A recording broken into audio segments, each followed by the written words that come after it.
할렐루야. 이 시간 모두 살아계신 하나님께 영과 진리로 예배하기를 원합니다. 이 시간 한 곳에 모이지 못하지만 각 처소에서 영상 예배로 함께 하겠습니다. 우리 모두 마음과 정성을 다해 예배 드리겠습니다. 먼저 우리의 신앙을 노래로 고백하는 여는 찬양 시간을 함께 하겠습니다.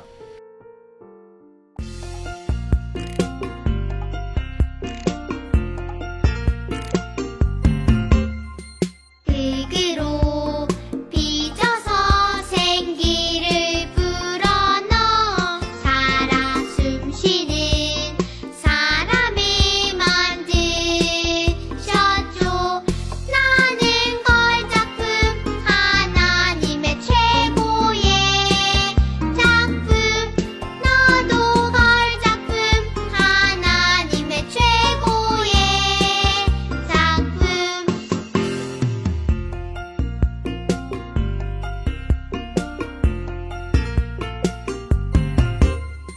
흙으로 빚어서 생기를 불어넣어 살아 숨쉬는 사람을 만드셨죠.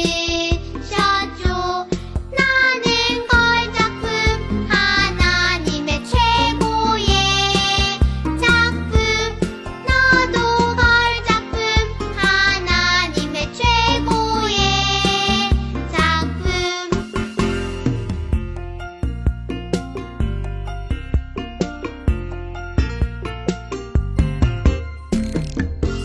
나는 하나님을 예배하는 예배자입니다.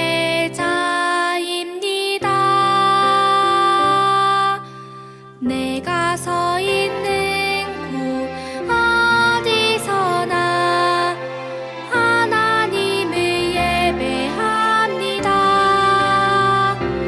내 영혼 거룩한 은혜를 향하여 내 마음 완전한 하나님 향하여 이곳에서 바로 이 시간 하나님을 예배합니다.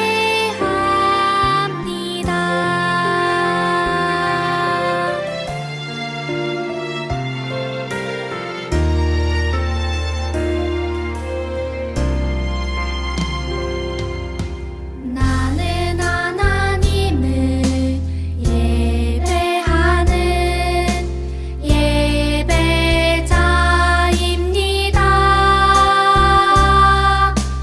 내가 서 있는 곳 어디서나 하나님을 예배합니다.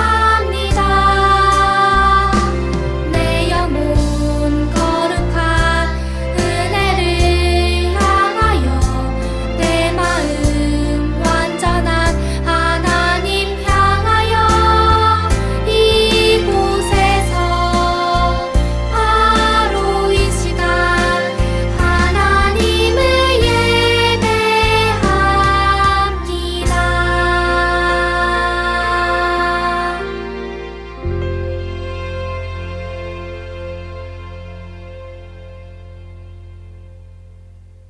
할렐루야, 반갑습니다. 그돌교회 어린이 친구 여러분, 오늘은 누가복음 13장 22절에서 30절 말씀으로 하나님이 기뻐하시는 진짜 부흥이 무엇인지 함께 살펴보도록 해요.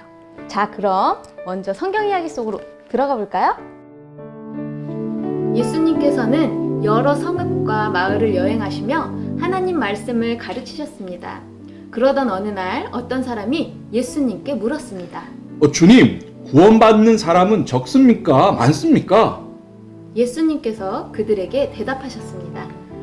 너희는 좁은 문으로 들어가기를 힘써라. 내가 너희에게 말한다. 들어가려고 해도 들어가지 못하는 사람이 많을 것이다. 집주인이 일어나서 문을 닫아버리면 너희가 밖에서 문을 두드리면서 주인님, 문을 열어 주십시오. 하고 졸라도 주인은 너희가 어디에서 왔는지 나는 모른다. 하고 대답할 것이다. 그때 너희가 말하기를 우리는 주인님 앞에서 먹고 마셨으며 주인님은 우리를 길거리에서 가르치셨습니다. 핥어이나 주인이 너희에게 말하기를 나는 너희가 어디에서 왔는지 모른다. 불의를 일삼는 자들아, 모두 내게서 물러가거라. 할 것이다. 아브라함과 이삭과 야곱과 모든 예언자는 하나님 나라 안에 있는데 너희는 바깥으로 쫓겨난 것을 너희가 보게 될 때 거기서 슬피 울면서 이를 갈 것이다. 사람들이 동과 서에서 또 남과 북에서 와서 하나님 나라 잔치 자리에 앉을 것이다. 보아라, 꼴찌가 첫째가 될 사람이 있고 첫째가 꼴찌가 될 사람이 있다. 네, 맞아요. 우리는 구원받을 때를 결코 가볍게 여겨서는 안 된답니다. 이 정도만 믿으면 되지라는 생각은 매우 어리석은 생각이에요. 참된 부흥은 구원받았다고 생각하는 사람들의 숫자가 결코 아니랍니다. 구원받은 자답게 선한 일을 실천하는 행동이 바로 하나님이 기뻐하시는 부흥이랍니다. 성경 이야기 잘 보셨어요? 우리 그돌교의 어린 친구들 모두 하나님 나라를 행동으로 보여주는 선하고 착한 어린이가 됩시다. 그럼 다음 주에 우리 또 만나요. 우리가 어디에 있든 주님께 예배드리는 그곳이 예배 장소임을 믿습니다. 그리고 우리와 함께 하시는 주님, 그 주님이 계심으로써 우리가 어디에 있든 그곳에 기쁨이 같이 있음을 믿습니다. 주께 엎드려 경배합니다. 찬양드리겠습니다.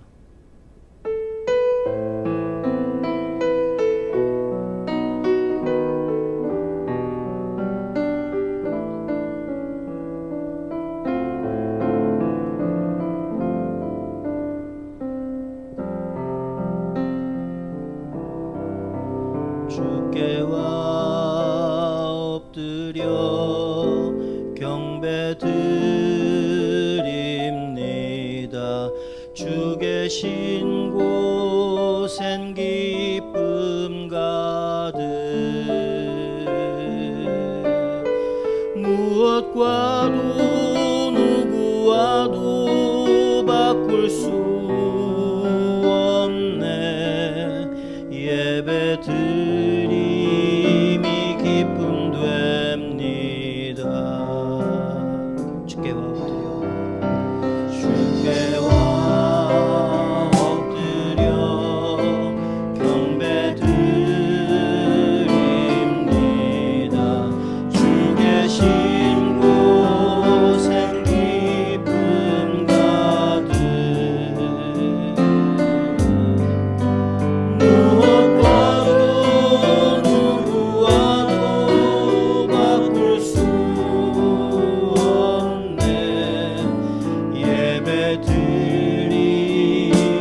기쁨 됩니다.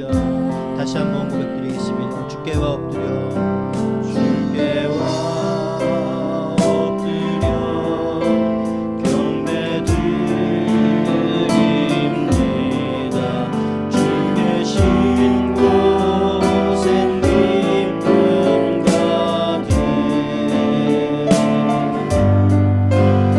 무엇과도 누구와도 바꿀 수 없네. 예배드림이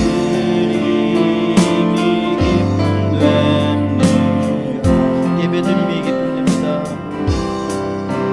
예배드림이 기쁨 됩니다. 예배드림이 기쁨 됩니다. 예배드림이 기쁨 됩니다. 아멘. 다음은 제가 개인적으로 가장 좋아하는 찬양 중에 하나입니다. 영광의 왕께 마음껏 온 힘을 다해서 찬양과 경배를 드리는 그런 찬양입니다. 다윗처럼 여러분들께서도 함께 온 힘을 다해서 영광의 왕을 찬양하시기 바랍니다. 문들아 머리 들어라.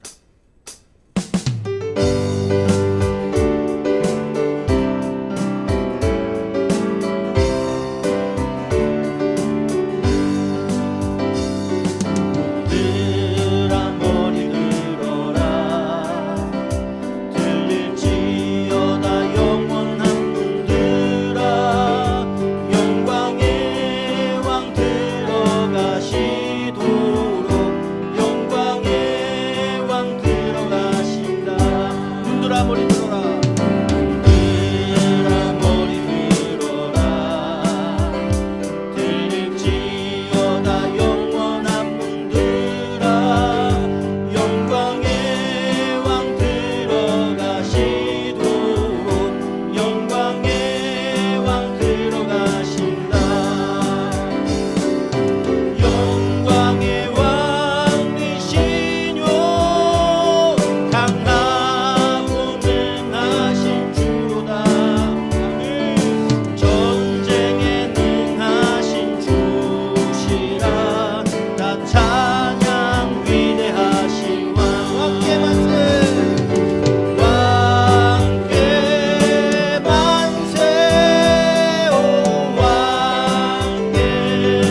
이 시간 박은혜 사모님께서 공동체를 대표해서 기도해 주시겠습니다.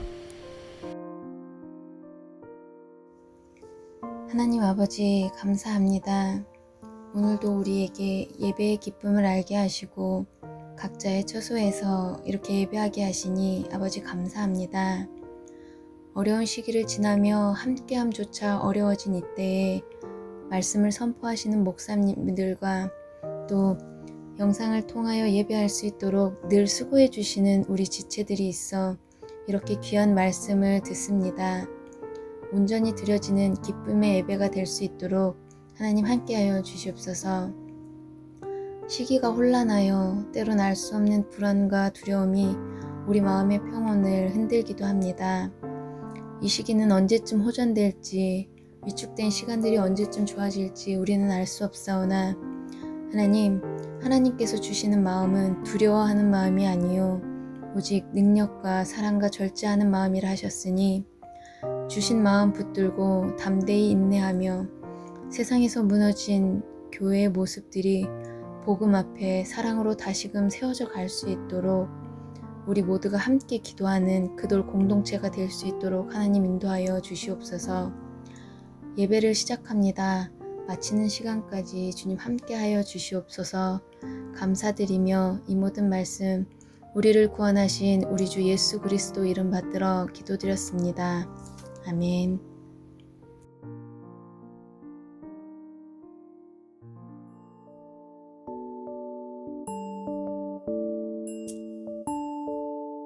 그돌 소식을 알려드리겠습니다.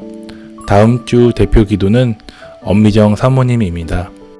당분간 정부 방침에 따라 이웃을 섬기는 마음으로 영상 예배로 드리겠습니다. 오늘 읽으실 말씀은 사도행전 14장 14절부터 28절 말씀입니다. 저와 함께 한 목소리로 같이 읽어보시겠습니다. 두 사도 바나바와 바울이 듣고 옷을 찢고 무리 가운데 뛰어들어가서 소리질러 이르되 여러분이여 어찌하여 이러한 일을 하느냐. 우리도 여러분과 같은 성정을 가진 사람이라. 여러분에게 복음을 전하는 것은 이런 헛된 일을 버리고 천지와 바다와 그 가운데 만물을 지으시고 살아계신 하나님께로 돌아오게 함이라.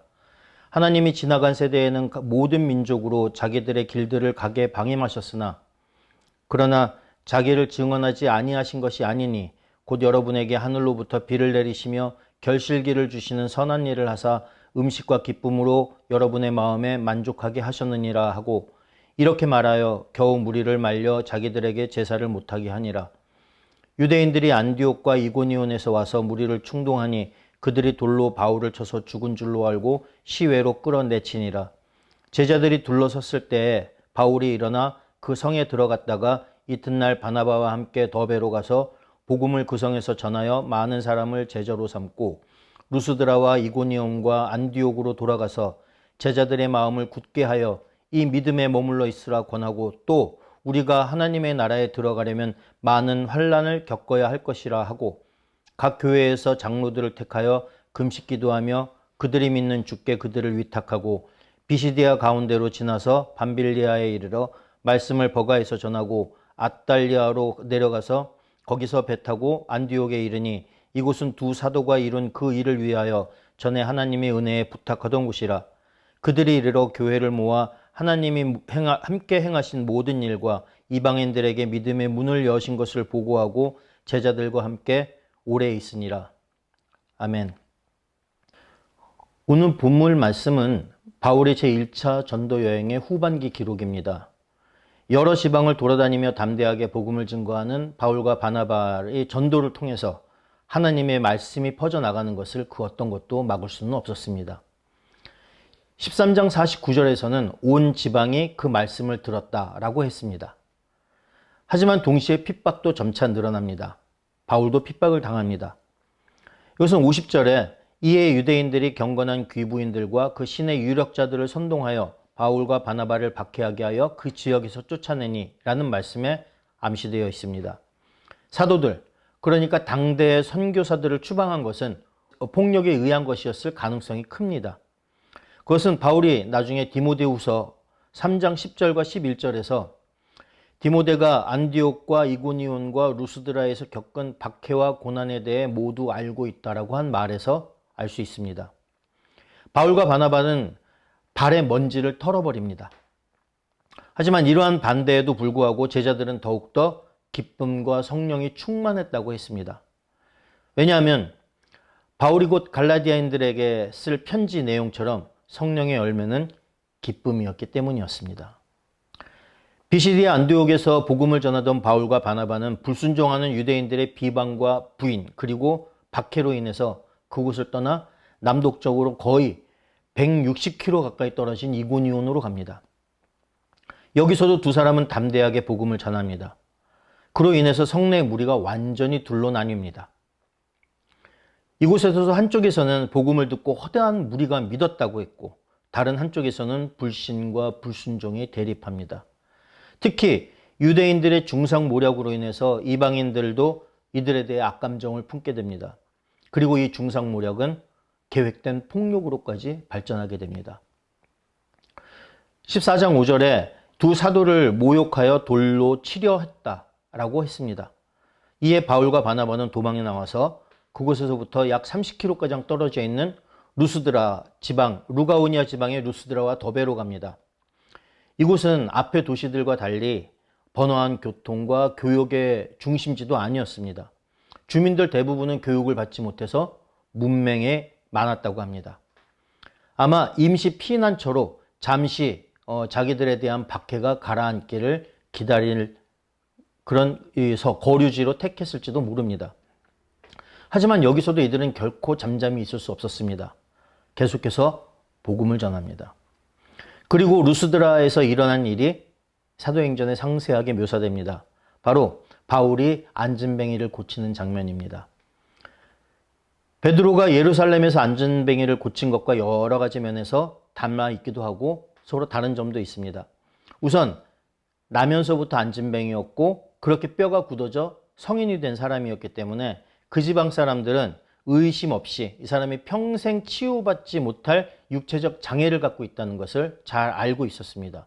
그리고 그렇기 때문에 이 치유가 실제로 일어난 기적이라는 것을 누구도 부인할 수 없는 그런 사실이 되는 대상이 되는 것입니다. 그리고 이런 그들을 사도들이 주목해서 보았다고 합니다. 반면 예루살렘에서는 베드로가 이 하나님의 치유 역사의 대행자로 나섭니다. 그리고 여기서는 바울이 그 역할을 담당합니다. 바울은 베드로에게 견줄 만한 하나님의 대리자임을 확증하는 대목이라고 볼 수 있습니다. 예루살렘의 안진뱅이는 아무 생각 없이 구걸을 하다 치유를 받습니다. 하지만 여기서는 바울의 설교를 귀 기울여 듣고 있던 청중이었습니다. 무리들의 반응도 약간 다릅니다. 여기서 우리는 하나님의 기적이라는 것이 반드시 받을 만한 자격이 있는 사람에게 주어졌다고 보기 어렵다는 것을 알 수 있습니다.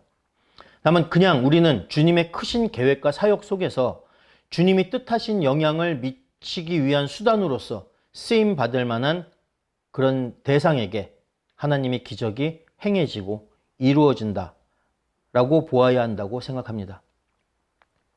이렇게 날 때부터 안진뱅이였던 사람을 말로 고쳐 이렇게 세우는 것을 본 루스드라 사람들은 바나바는 제우스 그리고 바울은 헤르메스라고 하고 이들에게 제사를 지내려고까지 합니다.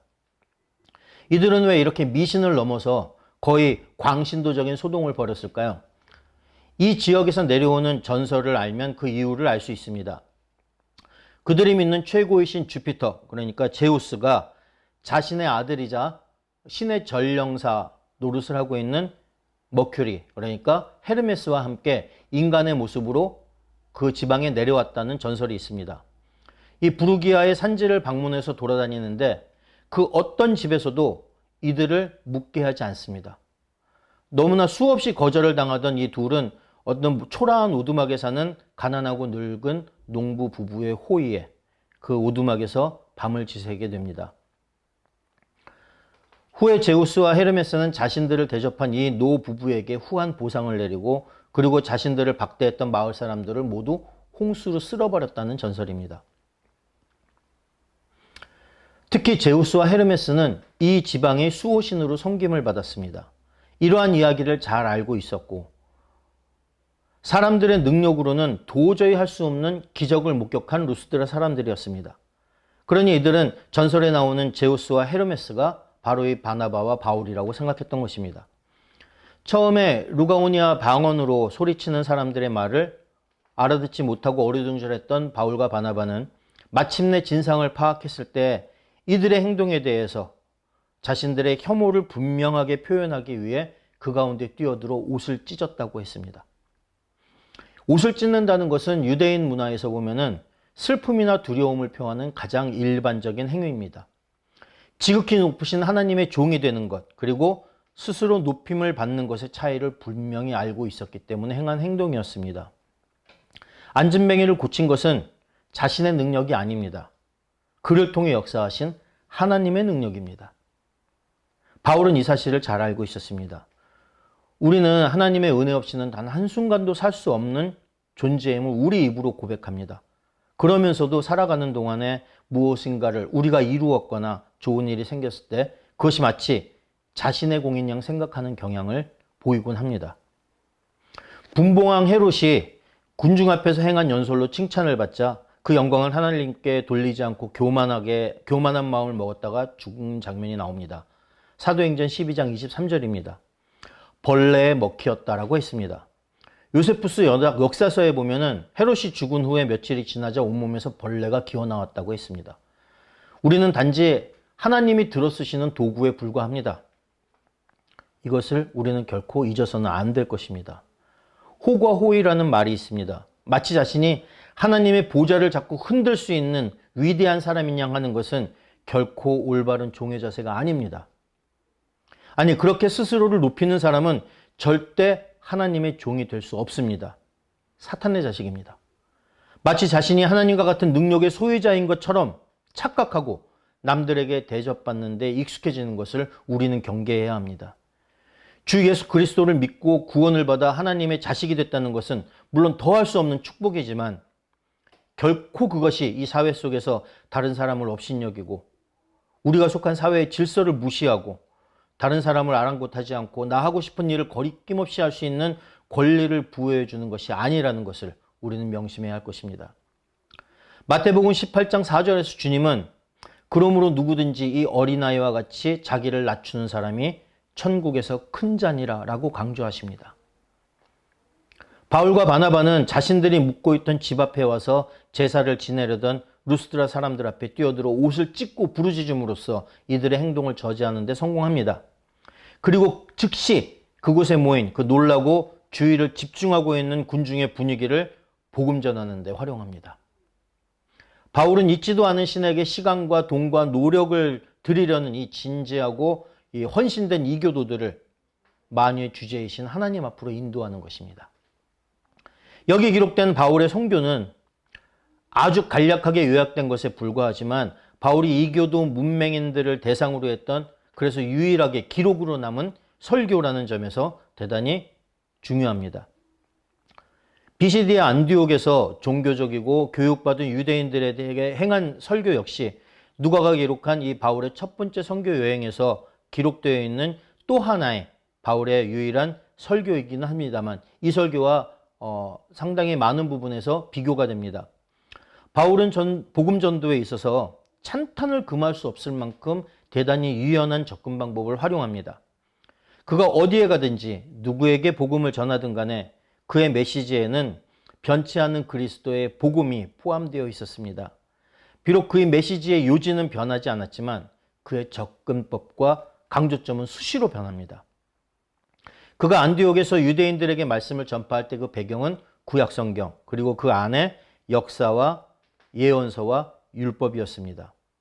그러나 루스드라에서 이교도들에게 말씀을 전할 때는 그들이 알지 못하는 성경에 초점을 맞추지 않았습니다. 오히려 그들이 알고 있고 볼 수 있는 그들 주위에 자연에 초점을 맞춥니다. 그는 그들에게 헛된 우상숭배를 버리고 살아계시고 참되신 하나님께 돌아오라고 권했습니다. 그러면서 그는 하늘과 땅과 바다와 그 안에 있는 모든 것을 만드신 살아계신 하나님에 대해 말합니다. 그는 아마 하늘과 남쪽에 있는 타우루스 산 그리고 그 너머에 있는 대해를 손으로 가리키면서 말했을지도 모릅니다. 더구나 그 모든 것을 만드신 그 분은 세상을 창조하신 후에 아무것도 하지 않으시고 가만히 계신 것이 아닙니다. 비록 하나님이 지나간 세대에서는 모든 족속으로 자기의 길을 다니게 묵인하셨지만 그분은 언제 어디서나 자기를 증거하셨다고 증언했습니다. 그분은 그분의 선한 일을 의해 바울의 청중을 포함한 모든 인류에게 일관되게 스스로를 증거하셨다고 고백합니다. 그분은 하늘에서 비를 내리시고 철을 따라 땅에서 추수하게 하셔서 그들에게 그들의 몸을 위해 먹을 것을 주시고 즐거움으로 그들의 마음을 만족하게 하셨습니다. 바울은 군중의 이러한 장엄한 이미지에 압도되게끔 하면서 그들이 자기들에게 제사를 지내지 못하도록 겨우 말릴 수 있었던 것입니다. 우리는 여기서 바울의 융통성을 배울 필요가 있습니다. 우리에게 예수 그리스도의 복음의 핵심을 멋대로 편집할 자유는 없습니다. 그럴 필요가 있는 것도 아닙니다. 하지만 우리는 사람들과의 접촉점을 찾기 위해서 그들이 있는 곳에서부터 전도를 시작해야 합니다. 오늘과 같이 사람들이 세속화된 때에는 진정한 인간미, 보편적인 초월의 추구, 사람과 공동체에 대한 갈망, 그 다음에 자유를 위한 추구, 또는 개인의 중요성에 대한 열망, 이런 것이 바로 그 접촉점이 될 수 있을 것입니다. 하지만 어디에서부터 시작하건 우리는 예수 그리스도, 곧 그분 자신이 좋은 소식, 곧 복음이며 그분만이 인간의 모든 열망을 채워줄 수 있다는 사실로 우리의 말을 끝내야 할 것입니다. 타 종교를 믿는 사람들을 대할 때, 또 전혀 다른 문화를 따르는 사람들을 만날 때 극단적인 증오나 불타는 경쟁심으로 그들의 종교와 맞서는 것이 아니라 다른 종교를 믿는 영혼을 상대한다는 마음 자세, 그것을 잊지 말아야 합니다.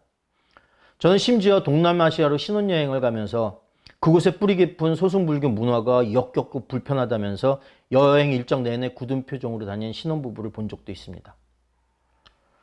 마치 예수 그리스도를 먼저 알았다는 것이 문화적으로, 종교적으로, 철학적으로 우리가 우위에 있음을 뜻하는 것이 아님을 우리는 명심해야 합니다. 하나님 앞에서 우리는 그들보다 나을 것이 하나도 없는 존재이기 때문입니다. 따라서 우리가 만나는 그 영혼을 이해하고 불쌍히 여기고 동정하는 마음가짐, 이것이 우선되어야 할 것입니다. 바울의 전도 접근 방법은 그 사람들이 이해할 수 있는 용어로 그들의 입장을 감안해서 대화할 수 있는 수준에서부터 메시지를 끌어가고 있습니다. 하지만 빨리 끓어오르는 그릇은 빨리 식습니다. 한쪽의 극단까지 이르는 시계추는 이내 반대편의 극단까지 치닫는 것이 자연의 이치입니다. 우리는 특히 주 안에서 살면서 큰 은혜가 있은 다음에 큰 시험이 닥치는 경우를 종종 보게 됩니다. 변덕스러운 군중은 안디옥과 이고니온에서 온 유대인들에게 자극받아서 반감을 지닌 폭도로 돌변하버립니다. 이고니온에서는 바울과 바나바를 돌로 치려는 음모를 꾸미는데 그쳤지만 여기서는 실제로 돌로 칩니다. 그들은 함께 바울을 돌로 치고 그를 루스드라에서 끌어낸 다음 죽도록 내버려 두었습니다. 아직 어릴 때 죄인을 돌로 치는 장면을 영화에서 본 적이 있습니다. 대단히 폭력적이면서 한편으로 대단히 비현실적인 장면이었습니다. 그때 사람이 같은 사람을 돌로 치기 위해서는 얼마나 큰 노력이 필요할까 이런 생각을 했던 기억이 있습니다. 그러면 바울을 돌로 치고 내다버린 그 사람들의 마음에는 도대체 얼마나 큰 증오가 있었을까요? 그 수많은 사람들이 그 큰 증오를 온 몸으로 겪으면서 돌에 말아 쓰러져 갔던 그 바울은 그 순간 과연 어떤 생각을 했을까요? 자신이 주도해서 돌로 쳐주겠던 스데반 집사를 떠올렸을까요? 모를 일입니다. 사람들이 죽었다고 생각해서 성 밖에 끌어내다 버렸을 정도면 돌에 맞아서 살은 찢겨서 너덜거리고 온몸은 흘린 피와 흙먼지로 범벅이 되었을 것입니다. 호흡도 거의 없었을 것이고 맥도 잡히지 않을 정도로 약했을 것입니다. 얼마나 처참한 모습이었을까요? 얼마나 참담한 신경이었을까요? 얼마나 무섭고 떨리고 고통스러웠을까요? 돌에 맞은 바울만큼이나 이를 지켜보아야 했던 바나바 심정은 또 어땠을까요? 바울은 후에 갈라디아서 6장 17절에서 이후로는 누구든지 나를 괴롭게 하지 말라. 내가 내 몸에 예수의 흔적을 지니고 있노라 라고 씁니다. 고린도후상 11절 25절에 보면 돌로 맞은 것은 한 번이요 라는 고백도 합니다. 그리스도를 위해 자신이 받은 그 복음을 위해서 그리고 자신에게 주어졌다고 굳게 믿고 있는 전도의 사명을 위해서 그는 이렇도록 엄청난 순환과 고통을 감내했던 것입니다. 하지만 루스드라 사람들은 바울을 죽이지 못했습니다. 제자들이 둘러섰을 때 바울을 성 밖으로 끌어난 사람들을 멀리서부터 따라왔던 제자들이 이제 넝마처럼 너덜너덜해진 바울의 육체를 둘러싸고 아마 그를 위해 거기 서서 기도를 했을지도 모릅니다. 그리고 그때 바로 바울이 깨어납니다. 깨어서 일어납니다. 그가 고린도후상 4장 9절에서 거꾸러뜨림을 당하여도 망하지 아니하고 라고 고백한 바로 그 사건이 제자들의 눈앞에서 생생하게 벌어지는 것입니다. 이 신약 역사에서 가장 놀라운 순간 중 하나로 꼽히는 바로 그 순간에 사도 바울은 피범벅이 된 채 일어나서 그 도시로 다시 들어갑니다. 자신을 거부하고 돌로 쳐 죽이려는 그 엄청난 핍박을 했던 그 현장으로 다시 걸어 들어가서 거기서 밤을 보냅니다. 그 밤의 분위기가 어땠을지 여러분 한번 상상해 보시기 바랍니다. 그토록 혹독한 핍박에도 불구하고 그는 기쁨으로 인내합니다. 우리는 하나님을, 우리를 구원하신 예수 그리스도를 증거하다가 다른 사람에게 모욕이라도 당한 적이 있을까요? 순종하는 신자의 삶에 나타난 성령의 능력에 대한 증거가 아닐 수 없습니다. 누가는 그 다음날 아침 바울과 바나바가 더베로 갔다라고 담담하게 서술하고 있습니다. 루스드라에서 더베는 약 96km를 걸어가야 하는 길입니다. 도래마다 다 죽었다가 기적적으로 살아나서 하룻밤을 보낸 다음 떠난 여정이었습니다. 바울은 멀쩡한 곳이 없을 정도로 상했을 몸을 이끌고 어떻게 이 먼 길을 갈 수 있었을까요? 무슨 생각을 하고 어떤 희망을 품고 그 길을 걸었을까요? 호산나 소리치면서 예수님을 환호로 반겼던 군중들이 그 다음 순간 그분을 십자가에 못 박으라고 고함쳤던 예루살렘 사람들이었습니다. 루스드라 사람들은 바울을 신처럼 떠받들었다가 그 다음 순간 그를 돌로 쳐 죽였습니다. 예수님도 그랬던 것처럼 바울도 이런 사건 속에서 결코 흔들리지 않습니다. 그리스도를 위해 온몸에 상처를 입을 정도로 순환과 고통을 당한 바울입니다. 주님께서 죽을 정도로 채찍질을 당한 후에 그 피투성의 몸으로 십자가를 지시고 오르셨던 골고다의 길을 우리는 기억하고 있습니다. 바울의 여정 역시 그가 흘린 피로 적셔진 길이었습니다.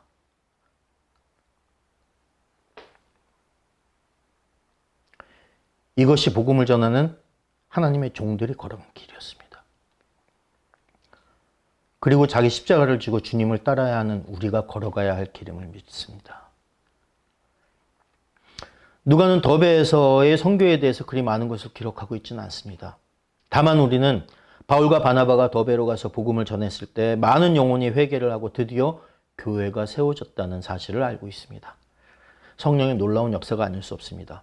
그리고 21절에서 이들은 더베를 떠나 다시 루스드라, 이고니온, 안디옥으로 갑니다. 그를 돌로 친 사람들은 안디옥과 이고니온에서 온 사람들이었습니다. 그가 돌로 맞았던 곳은 루스드라였습니다. 돌을 들고 자신을 치던 사람들에게로 다시 돌아가는 바울의 용기와 충성을 보시기 바랍니다. 우리가 감히 견주거나 따라하기 어려운 순종입니다.